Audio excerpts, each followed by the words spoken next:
अस्सलाम वालेकुम everyone, welcome back to my channel all in one education. तो आज हम अपना कंटिन्यू करेंगे फाइनेंशियल अकाउंटिंग। लास्ट वीडियो में हमने एक सवाल शुरू किया था जो था वीकेंड की बुक का चैप्टर 3 का पी 3.2a, जो कि हमारा 4 पार्ट्स में मुश्तमिल एक सवाल है। स्काईलाइन मोटल का हमें यहाँ पर ट्रायल बैलेंस गिवन था और इसमें हमें जो चीज़ें बनानी थी, सबसे पहले इसमें हमें जो है इसका एक जनरलाइज करनी थी एडजस्टिंग एंट्रीज, जो कि हमने पहले वाले पार्ट में इससे पीछे वीडियो में कवर कर चुके हैं। अगर आपने वो वीडियो नहीं देखी और अगर आप चाह रहे हैं देखना तो ऊपर आई बटन में आ रही होगी, तो आप वहाँ पर जाके चेक कर सकते हैं। तो अभी इस वीडियो में हम इसका बी वाला पार्ट सॉल्व करेंगे, जो कि बेसिकली है इसका 3 कॉलम फॉर्म ऑफ अकाउंट बनाने हैं, यानी हमारे को जनरल लेजर्स बनाने हैं 3 कॉलम फॉर्म वाले, जो हमने फ्रैंकफर्ट की बुक जब हम कर रहे थे अब उसमें भी हमने ये 3 कॉलम फॉर्म बनाए थे, जिसमें आपके पास एक डेबिट का होता है, एक क्रेडिट का होता है और एक बैलेंस का होता है, जिसमें आप साथ साथ बैलेंस करते हुए चल रहे होते हैं। तो एंड में आपको टी अकाउंट्स की तरह क्लोजिंग बैलेंस नहीं निकालना पड़ता, वो ऑटोमेटिकली बैलेंस जो है ऑटोमेटिक कैलकुलेट हो रहा होता है, आप साथ साथ उसको कैलकुलेट कर रहे होते हैं। तो एंड में जो बैलेंस बच जाता है सीधा सीधा वो आपका ट्रायल बैलेंस में एडजस्टेड ट्रायल बैलेंस में जाके हम लिख देते हैं। तो उसके बाद सी पार्ट में हमें एडजस्टेड ट्रायल बैलेंस बनाना है और डी पार्ट में उसकी इनकम स्टेटमेंट, बैलेंस शीट वगैरह बनानी, जो कि हम अगली पार्ट्स में उसको बनाएंगे। तो क्योंकि मैंने बताया था कि 4 पार्ट्स में है ये सवाल, तो हम इसकी 4 टाइप की वीडियोस बनाएंगे ताकि हमारी वीडियो ज़्यादा लंबी भी ना हो, ज़्यादा लंबी भी ना लगे, और हर एक तरीके की वीडियो बन जाए। जैसे एडजस्टिंग एंट्रीज की एक वीडियो बन जाए, एक जनरल लेजर्स की वीडियो बन जाए, एक एडजस्टेड ट्रायल बैलेंस की वीडियो बन जाए, तो ताकि अगर किसी को खाली वही चीज़ समझनी हो तो वो उस वीडियो को देख सके। तो इस सवाल का हमने जो है आप देख सकते हैं, अगर आपको याद हो एडजस्टिंग एंट्रीज ये हमने बनाई थी, इसकी 31 मई तक की थी आई गेस, जहाँ तक मुझे याद है 31 मई तक की थी जी बिल्कुल।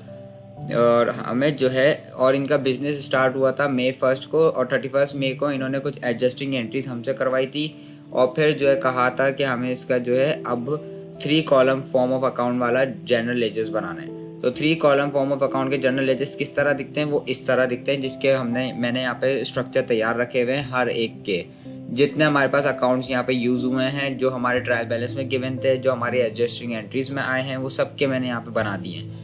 इसका बनाने का तरीका ये है कि सबसे मेन हेडिंग में आपके पास लेफ्ट हैंड साइड पे खाली आपका वो अकाउंट टाइटल आएगा, जिसका आप ये 3 फॉर्म ऑफ अकाउंट्स बना रहे हैं। जो जैसे कि अभी हम यहाँ पे कैश का रिकॉर्ड करेंगे, तो मैंने यहाँ पे हेडिंग डाल दी कैश की, और यहाँ पर जो मैंने नंबर लिखा हुआ ये वो अकाउंट नंबर है जो आपको ऊपर सवाल में गिवन था, अकाउंट नंबर हर एक ट्रांजेक्शन्स के साथ, हर एक अकाउंट टाइटल के साथ। तो वो अकाउंट नंबर मैंने यहाँ पे राइट हैंड साइड पे लिख दिया, और इसमें एक साइड पे आपकी डेट आती है, दूसरे पे आपके पास एक्सप्लेनेशन आती है। एक्सप्लेनेशन में यानी कि आप उस जो डेबिट कर रहे हो, क्रेडिट कर रहे हो, वो क्या चीज़ है वो आप मेंशन करते हैं। उसके बाद आपके पास रेफरेंस आता है। रेफरेंस आपका होता है कि जैसे आप अगर जर्नल 1, जैसे इन्होंने हमें कहा था कि ये ट्रांजेक्शन्स आपको रिकॉर्ड करनी है जर्नल 1 में, तो अगर आप जर्नल 1 से कोई एडजस्टिंग एंट्री से कोई चीज़ें उठाकर ला रहे हो तो वो आपकी जर्नल 1 के तौर पे रेफरेंस होगा। तो J1 आपका जो है वो रेफरेंस होगा उस एडजस्टिंग एंट्रीज का।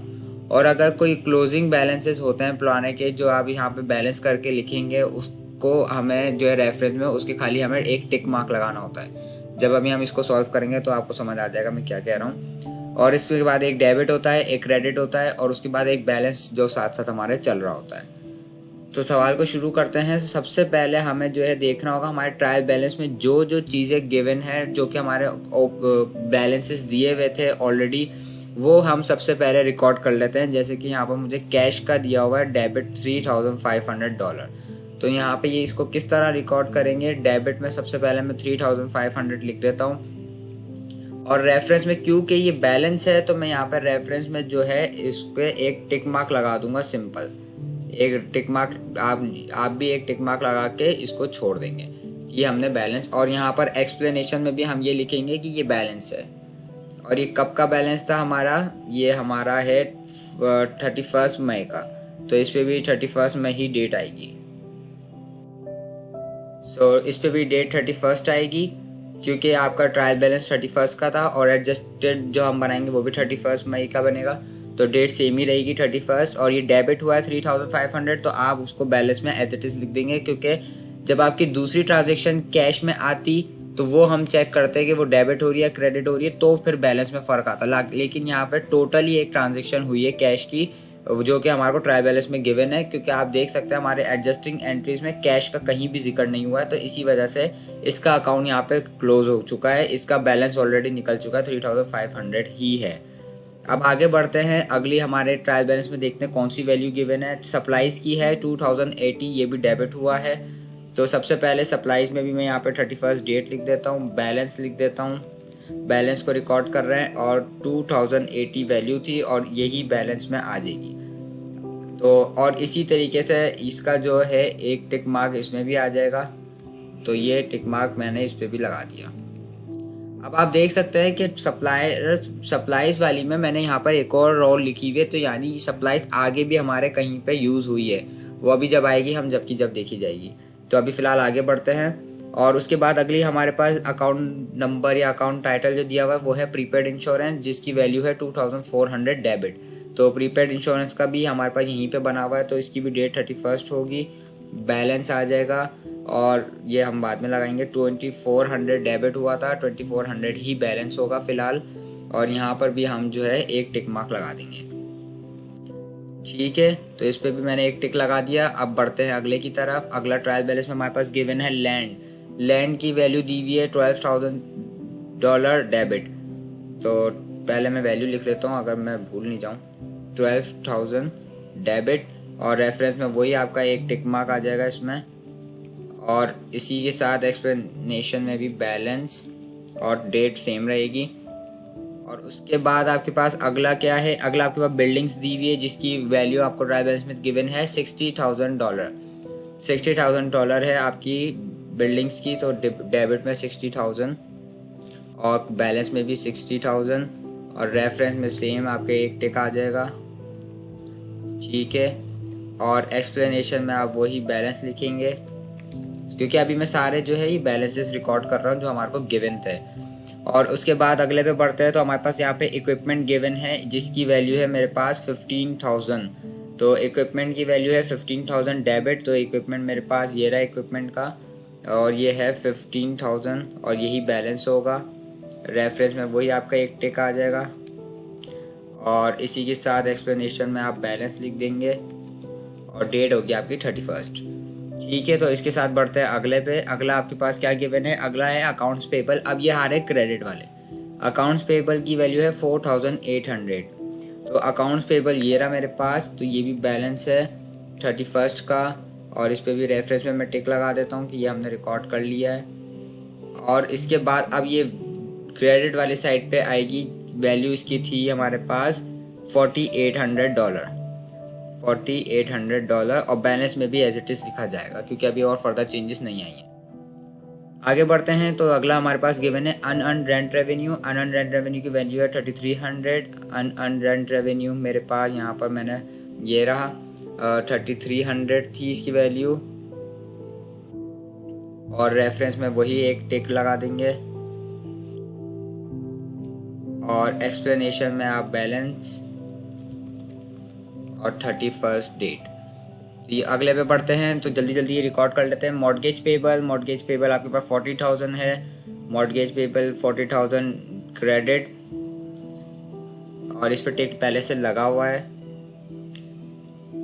मैंने लगाया होगा पहले तो इसलिए इस पर ऑलरेडी लगा हुआ है मॉर्गेज पेबल, और इसकी वैल्यू थी 30,000,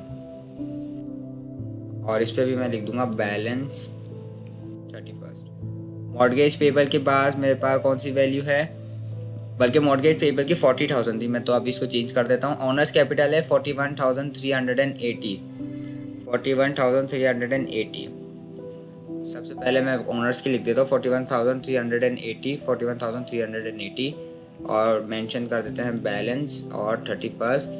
मॉर्गेज की मैंने 10,000 कम लिख दी है, 40,000 है ये, तो मैंने यहाँ पे चेंज कर दी 40,000।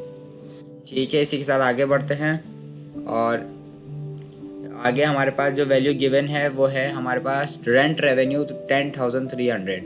रेंट रेवेन्यू का हमारे को अकाउंट पहले दिखा था, ये रहा रेंट रेवेन्यू।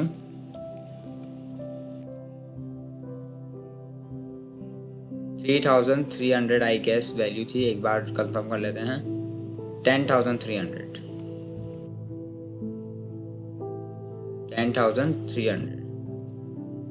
इसी के साथ आगे बढ़ते हैं। आगे बढ़ने में हमारे पास अगली वैल्यू गिवन है, एडवर्टाइजिंग की एक्सपेंस दी हुई है 600, एडवर्टाइजिंग एक्सपेंस 600। तो ये एक्सपेंस है तो डेबिट होगा, और बैलेंस यहाँ पे मेंशन कर देते हैं, और 31st। अब हमारे पास खाली दो दिए हुए हैं, salaries and wages 3300, utilities expense 900। 3300 और 900 सैलरीज एंड वेजेस है, बैलेंस 31st 3300, रेफरेंस पे वही हमारा एक टिक आ जाएगा। और उसके बाद हमारा एक था यूटिलिटी, यूटिलिटी पे भी हम यहाँ पे लिख देंगे बैलेंस 31st, और हमारा इस पे भी एक टिक आ जाएगा, और डेबिट होना था यहाँ पे 900, और बैलेंस में आ जाएगा 900। ठीक है, अब हमारे ये सारे ट्रायल बैलेंस वाले तो रिकॉर्ड हो गए। अब हमें रिकॉर्ड करने होंगे हमारे एडजस्टिंग एंट्रीज वाले, जो हमने एडजस्टिंग एंट्रीज परफॉर्म की थी वो वाले भी आपके रिकॉर्ड होते हैं। अब हमने ये क्योंकि रिकॉर्ड किए थे जर्नल 1 में, क्योंकि उन्होंने बोला था use journal 1 as the posting reference. तो रेफरेंस पे हमारा ये जर्नल 1 आएगा, जहाँ पे हम एडजस्टिंग एंट्रीज वाले रिकॉर्ड करेंगे। तो एडजस्टिंग एंट्रीज वाले रिकॉर्ड करने शुरू करते हैं, और जो है हम एक एक करके इस पे देखते हैं कि कौन कौन से अकाउंट्स यहाँ पे डेबिट हो रहे हैं, क्रेडिट हो रहे हैं, उस हिसाब से हमारा बैलेंस जो है आगे पीछे होता रहेगा। तो सबसे पहले हमारे पास जो सबसे पहली ट्रांजेक्शन है वो इंश्योरेंस एक्सपेंस यहाँ पे डेबिट हो रहा है 200। इंश्योरेंस एक्सपेंस डेबिट हो रहा है 200। तो सबसे पहले मैं इंश्योरेंस एक्सपेंस पे जाके डेबिट कर देता हूँ 200। तो मेरे पास इंश्योरेंस एक्सपेंस का यहाँ पर कहीं ना कहीं T account 3 form of account होगा। तो इंश्योरेंस एक्सपेंस रेंट रेवेन्यू है हमारे पास। तो इंश्योरेंस एक्सपेंस, अब यहाँ पर एक्सप्लेनेशन में आप दो चीज़ें कर सकते हैं, या तो आप इस पे सिंपल लिख सकते हैं एडजस्टेड, के जैसे आप ऊपर बैलेंस लिख रहे थे यहाँ पे आप लिखते हैं एडजस्टेड, या फिर आप ये कर सकते हैं कि जिस तरह हम जो है टी अकाउंट्स में रिकॉर्ड करते थे कि कैश पे बताते थे कि वो आप जो कैश डेबिट या क्रेडिट कर रहे हो वो किस चीज़ के कर रहे हो। और जैसे फॉर एग्जाम्पल अगर सेल्स हुई है तो कैश पे, तो आप कैश वाले टी अकाउंट में लिखते थे सेल्स, और सेल्स में लिखते थे कि वो कैश पे हुई है तो वहाँ पे कैश मेंशन करते थे। तो इस तरह आप कर सकते हैं। तो इंश्योरेंस एक्सपेंस में मैं क्या मेंशन करूँगा कि हमने प्रीपेड इंश्योरेंस किया था, जिस वजह से इंश्योरेंस एक्सपेंस आया हमारे पास 200। तो मैं यहाँ पे प्रीपेड इंश्योरेंस लिखूँगा 200। तो मैं एक्सप्लेनेशन में यहाँ पे डाल दूंगा प्रीपेड इंश्योरेंस का हमारे पास इंश्योरेंस एक्सपेंस आया था 200, जो कि हमारा डेबिट हुआ था, और बैलेंस में भी एज इट इज 200 आ जाएगा। और रेफरेंस में अब हम लिखेंगे J1, क्योंकि उन्होंने कहा था कि J1 आपको मेंशन करना है journal number. Journal number basically हम इसलिए यूज़ करते हैं ताकि हमारे को जो फर्दर आगे जाके कभी एलोकेशन करनी हो, मतलब एलोकेट करने में आसानी हो, लोकेट करने में आसानी हो, लोकेट करने में आसानी हो, कि अगर कोई ट्रांजेक्शन हमें चेक करनी है तो हमें पता हो कि ये जर्नल 1 है, तो सिंपल हम जाएंगे जर्नल 1 में ही ट्रांजेक्शन देख लेंगे, तो हमें ढूंढनी नहीं पड़ेगी। तो जर्नल 1 इसलिए रेफरेंस के लिए यूज़ किया जाता है। तो उसके बाद अब हमें प्रीपेड इंश्योरेंस में भी ये ट्रांजेक्शन रिकॉर्ड करनी होगी। तो प्रीपेड इंश्योरेंस का हमारे पास यहाँ पर टी अकाउंट ये रहा गिवन। तो प्रीपेड इंश्योरेंस में अब यहाँ पर हम लिखेंगे इंश्योरेंस एक्सपेंस का हुआ था जर्नल 1 हमारा यहाँ पे रेफरेंस हो गया, और यहाँ पर अब होगा 200 क्रेडिट, और डेट आ जाएगी हमारी 31st। अब चूँकि प्रीपेड इंश्योरेंस हुआ है हमारा क्रेडिट, क्योंकि हमें पता है प्रीपेड इंश्योरेंस जब हमारा क्रेडिट इन नेचर है, और जब वो क्रेडिट होता है तो वो घटता है, जब वो मतलब जब वो कम होता है तो वो क्रेडिट होता है। तो हम यहाँ पे बैलेंस में से सब्ट्रैक्ट करेंगे। तो इस पे बैलेंस इस तरह नहीं काम करता कि अगर डेबिट हो रहा है तो प्लस होगा, क्रेडिट हो रहा है तो माइनस होगा। कहीं पे ऐसा भी होता है कि डेबिट में भी माइनस हो रहा होता है। वो डिपेंड करता है आपके अकाउंट पे जिसका आप रिकॉर्ड कर रहे हैं, क्योंकि हमें पता है कैश जो है डेबिट इन नेचर होता है। ये जब भी कैश डेबिट होता है तो वो इंक्रीज़ होता है। तो यानी इंक्रीज़ का मतलब जब भी हम बैलेंस में इसको डेबिट हो रहा होगा तो हम बैलेंस में उसको प्लस करेंगे। तो इस तरह। और अगर सेल्स है तो सेल्स हमारा क्या होता है, क्रेडिट इन नेचर होता है। जब भी क्रेडिट में सेल्स आ रही होगी तो हम उसको ऐड कर रहे होंगे क्रेडिट वाले को, और डेबिट वाले को माइनस कर रहे होंगे, तो इस तरह काम करता है।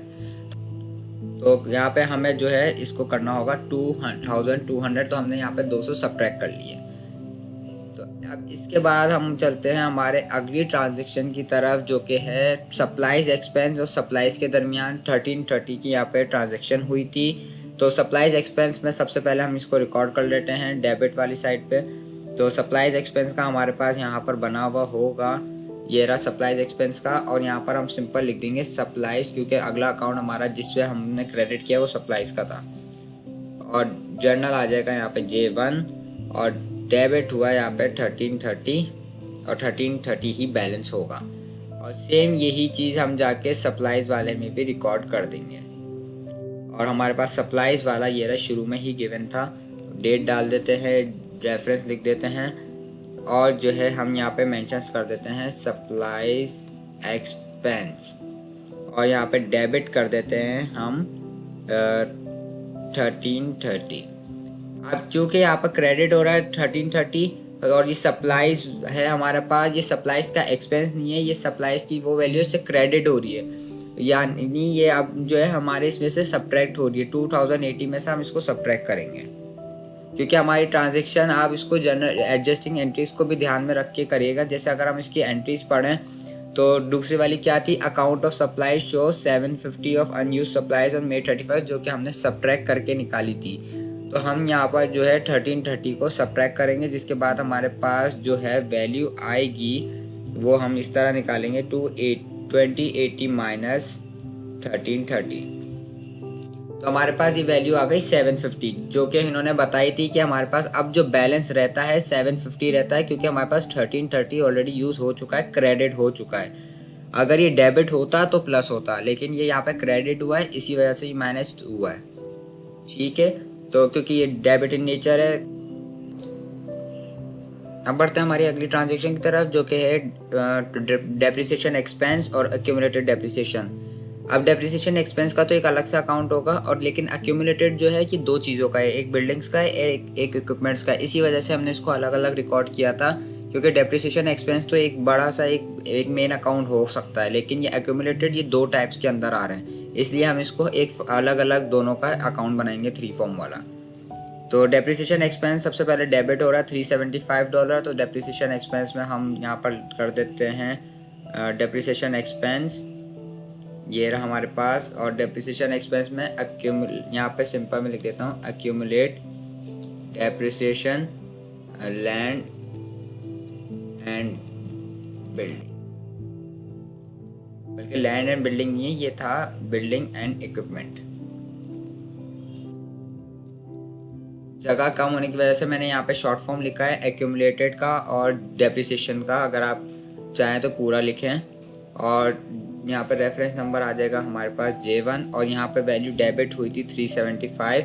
अब चूँकि ये डेप्रिसिएशन एक्सपेंस है, हमें पता है, आपको या तो इसके T अकाउंट्स याद होने चाहिए सबके कि कौन सा डेबिट इन नेचर होता है, कौन सा क्रेडिट इन नेचर होता है। हमें पता है एक्सपेंस जो है जब भी बढ़ता है तो वो डेबिट वाले साइड पे आता है, और डेबिट मीन्स इंक्रीज, जब डेबिट मीन्स इंक्रीज तो यानी ये ऐड होगा। तो बैलेंस हमारे पास कुछ भी नहीं है, तो सिंपल यहाँ पे हम फिलहाल 375 लिख देते हैं। उसके साथ चलते हैं एक्यूमुलेटेड डेप्रिसिएशन पे, जो कि बिल्डिंग्स का है, इक्विपमेंट का है। सबसे पहले बिल्डिंग्स का रिकॉर्ड कर लेते हैं, जो कि है 250। तो 250 बिल्डिंग्स वाले पे हम यहाँ पर रिकॉर्ड कर लेते हैं बिल्डिंग्स का। हमारे पास बिल्डिंग्स एक्यूमुलेटेड डेप्रिसिएशन बिल्डिंग, जो कि हमारे पास ये रही गिवन। और एक्सप्लेनेशन में हम यहाँ पर लिख देंगे डेप्रिसिएशन एक्सपेंस, और डेट आ जाएगी 31, जर्नल आ जाएगा रेफरेंस J1, और क्रेडिट हुई है हमारे पास 250, तो बैलेंस में आ जाएगा 250 सिंपल। और इसी के साथ नीचे हमारे पास इसकी वैल्यू है 125 इसकी वैल्यू हो गई, जो कि क्रेडिट हुई थी, और रेफरेंस आएगा J1। और इस पर भी हमारे पास सेम ही एक्सप्लेनेशन आएगी कि इसमें भी डेप्रिसिएशन एक्सपेंस के हमने डिडक्ट किए थे पैसे, जो कि 31 को। तो ये वाली ट्रांजेक्शन तो ईजी सी थी। अगले पे पढ़ते हैं, जो कि है इंटरेस्ट एक्सपेंस और इंटरेस्ट पेबल। इंटरेस्ट एक्सपेंस हमारे पास डेबिट हुआ था 400 और इंटरेस्ट पेबल हमारे पास हुआ था क्रेडिट 400। तो सबसे पहले इंटरेस्ट एक्सपेंस को रिकॉर्ड कर लेते हैं 400। तो इंटरेस्ट एक्सपेंस हमारे पास नीचे कहीं गिवन होगा। इंटरेस्ट एक्सपेंस ये रहा जो कि हमने इंटरेस्ट पेबल के लिए हुआ। इंटरेस्ट पेबल का एक्सपेंस आया था हमारे ऊपर रेफरेंस J1 और यहाँ पे डेबिट होगी वैल्यू इंटरेस्ट एक्सपेंस की 400 और हमारे पास बैलेंस में भी 400 आ जाएगा। और इसी के साथ हम यहाँ पर इंटरेस्ट पेबल में भी इंटरेस्ट एक्सपेंस और जो है इसी के साथ डेट आ जाएगी 31, जनरल आ जाएगा J1 रेफरेंस और क्रेडिट होगी 400, बैलेंस में भी आ जाएगा 400। सिंपल, कोई हमें यहाँ पे पहले से बैलेंसेस नहीं थे जो हमें यहाँ पे कैलकुलेशन करने पड़े। और उसके बाद अगली ट्रांजेक्शन है अन रेंट रेवेन्यू और रेंट रेवेन्यू जिसकी वैल्यू है 2200। अन रेंट रेवेन्यू हमारा 2200 है और रेंट रेवेन्यू हमारा 2200 है। अब आपका अन रेंट रेवेन्यू हमारे पास अन रेंट रेवेन्यू का अकाउंट ये रहा जो कि हो रहा है हमारे पास रेंट रेवेन्यू की वजह से और डेट इस पे भी आएगी 31, जर्नल नंबर इसका भी J1। और अच्छा, इसकी अन रेंट रेवेन्यू की पहले वाली की वैल्यू मैंने यहाँ पर नहीं लिखी, 3300 बैलेंस था जिसका, तो 3300 हमारा यहाँ पर क्रेडिट था, तो जो कि मैंने यहाँ पे नहीं मेंशन किया, जो कि मैं कर देता हूँ। और अब यहाँ पर डेबिट वाली साइड पे जो है हमारे पास अन रेंट रेवेन्यू का आया था 2200, जो कि मैंने यहाँ पे लिख दी। अब देखें, अब यहाँ पर हालांकि देखें ये डेबिट हो रही है, लेकिन असूलन अगर आप इसी तरह याद रखें कि डेबिट में प्लस होता है क्रेडिट में माइनस रखते हैं, तो इस तरह तो हमें प्लस करना चाहिए कि यहाँ पर डेबिट इन नेचर है, लेकिन यहाँ पर होगा सबट्रैक्ट। क्यों? क्योंकि रेंट रेवेन्यू की वजह से हमारे पास जो अन है अब वो कम रह गया है, क्योंकि थोड़ा सा वैल्यूज हमने अर्न कर ली हैं। इस 3300 जो हमारा बैलेंस था ट्रायल बैलेंस में से, उसमें से हमने 2200 ऑलरेडी अर्न कर चुके हैं।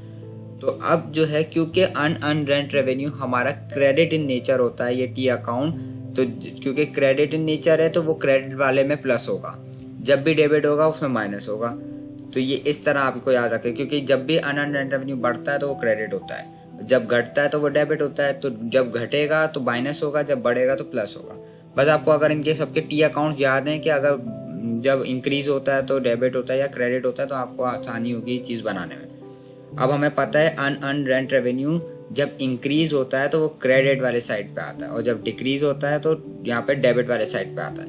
उसका पहले बैलेंस था 300, और चूँकि आपको अगर आपको एडजस्टिंग एंट्री की ट्रांजैक्शन याद हो जो उन्होंने हमें बताई थी कि 2/3 उन्होंने ऑलरेडी अर्न कर चुके हैं इस महीने में, तो वो हमने रिकॉर्ड किया था 2200। तो वो जाहिर सी बात है इसमें से अर्न हो चुके हैं तो वो सब्ट्रैक्ट होंगे, डेबिट वाली साइड पे लिखे हुए हैं। तो यहाँ पर जब हम इसमें से सब्ट्रैक्ट करेंगे 3300 को, तो वो आ जाएगा 3300 में से, तो ये आ जाएगा 1100। अब इसका आया है हमारा बैलेंस। ये इस तरह चलता है काम। और अगला हमारा ये रिकॉर्ड होगा रेंट रेवेन्यू के अंदर, जिसका टी अकाउंट हमारे पास होगा गिवन ये रहा। रेंट रेवेन्यू के अंदर भी हमारे पास 31 डेट पे आएगा अन